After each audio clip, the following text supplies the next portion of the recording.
Congressman Blackburn, where would you cut? Where would I cut? I would begin specifically.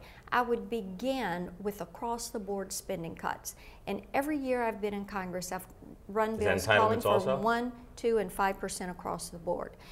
Put it all on the table and say, let's make our spending reductions. The one thing I would hold out for right now is defense, because we need to be very diligent in how we are looking at our national security issues.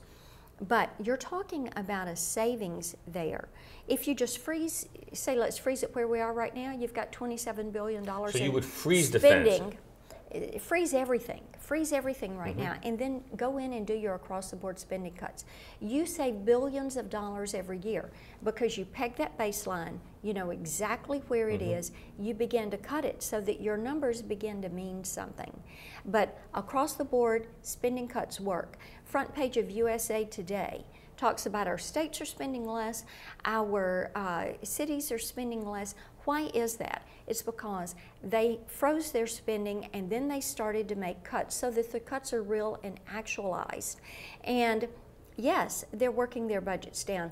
Across the board cuts, our states, that's how they bring their budgets into line. Every year. Tennessee, a few years ago, they had to bring their budget into line. They made 9% across the board spending cuts. The states do it. They're great labs of experimentation. Let's start there. Then, let's get to a lot of these programs that have outlived their usefulness. You can look at all the redundancies. A great example of that.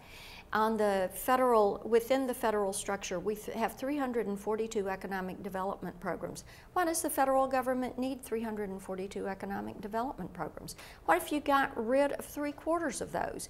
You would still have more economic development programs than the average economic development employee in any of our state or federal, state or county agencies, city agencies, has the time to go and look at.